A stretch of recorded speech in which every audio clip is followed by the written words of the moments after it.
Hello class, we're going to go ahead and start our second lesson, number lines and opposites. This should be in your note packet, so go ahead and open your note packet and find the page that has number lines and opposites on top.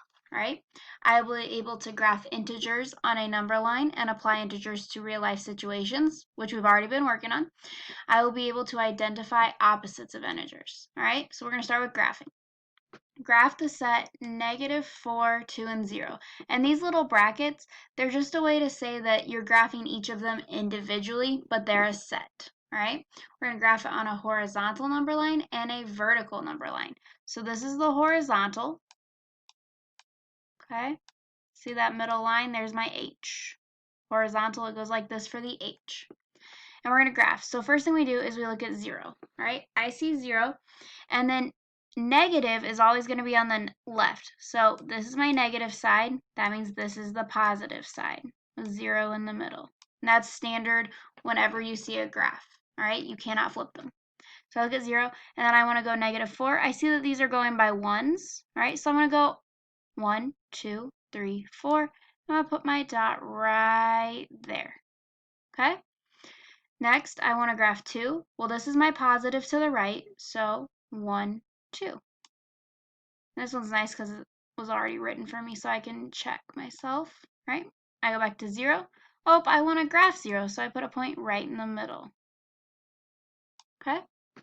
Let's take a look at the vertical number line, and I'll put a V for vertical. Okay, notice these two both kind of point up like my vertical number line, right? This one we have to number, right? So I always put 0 as close to the middle as I can. I'm going to go with that as 0. And I number the positive side first. Just like on a thermometer, positive is up, negative is down. So 1, 2, 3, 4. Okay? And then when I go down, because I was going by ones here, I'm going to go by ones this way, but I'm going to go negative. So -1,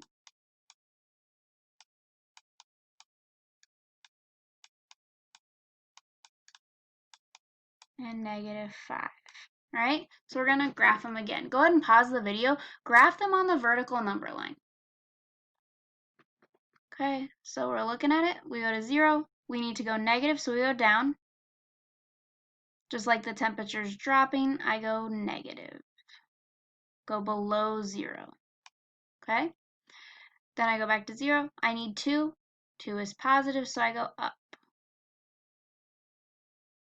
And then I just need to graph right at 0. Okay? Yes, you do need to include all the numbers on the number line, and you do have to include the negative signs. Okay? Let's go ahead and do the try it. Pause it, graph your points, explain the meaning of 0.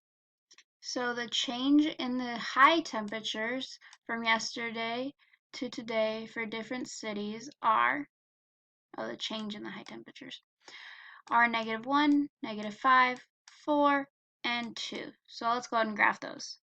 These are all going by ones, 1, 2, 3, 4, 5. So I'll start at 0. I'll go 1 to the left because that's where negative is. Okay, got that one. -5, I'll go 5 to the left because it's negative.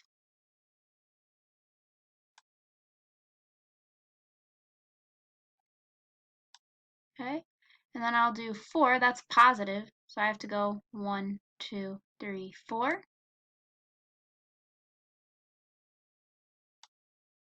And then I need 2. 1, 2. Remember, positive is to the right, so that's why I automatically knew I had to go to the right. It's my negative side, this my positive side. Okay, and then it says explain the meaning of 0.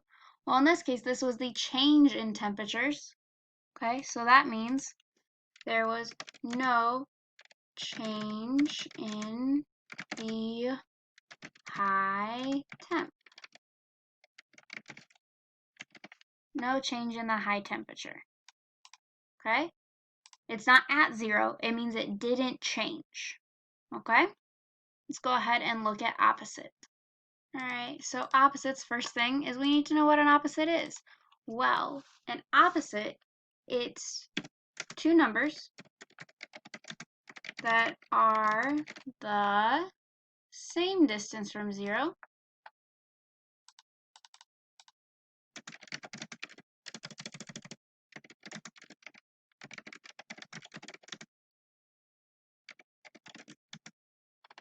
but this is where the opposite comes in, on different sides of 0. Okay, so they're on opposite sides of 0. So let's look at the green one, right? Graph 3 and its opposite. So that's a positive 3. So 1, 2, 3 to the right, I put my point. Right? And then its opposite. So if this was 1, 2, 3 to the right, that means the other one is the same distance from 0, but to the left. 1, 2, 3. Okay? That means I'm at negative 3. I'm going to go ahead and put that right here. Negative 3 and 3. Right? You try the blue one. Okay. So I want to graph 6. Negative 6 is right here. Okay? And it was 1, 2, 3, 4, 5, 6 to the left. So that means I have to go 6 to the right. Where am I at? I'm at 6. Okay, so the opposite is just either adding the sign or taking away the sign, all right? And if you notice, you'll see the opposite of a positive integer is, to write it, they write a negative sign, parentheses 3, which reads the opposite of 3, okay? And to do the opposite of a negative, you put the subtraction sign outside the parentheses again, and it reads opposite of negative 6. So if you see a negative sign outside parentheses, it's saying we're representing the opposite of that number, okay? So we don't have it too hard, though. Can you guys try 1, 2, and 3? Okay, so the opposite of negative 11, I didn't do any fancy notation for today, is just 11, okay? Opposite of 22 is negative 22. Because remember, if I go 22 right, the opposite would be 22 to the left, which is where I would get my negative. Now, 0 is kind of weird. 0 is 0 spaces from 0, so its opposite is 0 as well. It doesn't have a different one. Okay? Let's look at this one. Read it, try it. This word right here should not be depth. It should be height.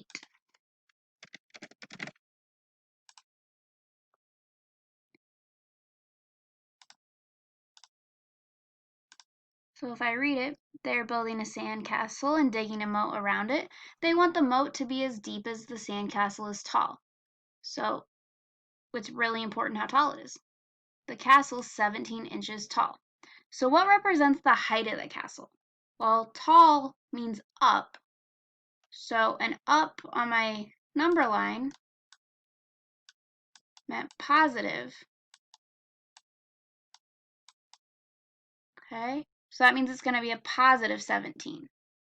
Okay, what integer represents the depth of the moat? Well, if it was 17 up here and they wanted it to be the same distance, the same height, means I'm going to have to go down this one 17.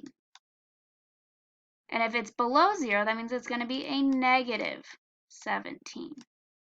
Right? We will go ahead and practice more tomorrow. Have a great day.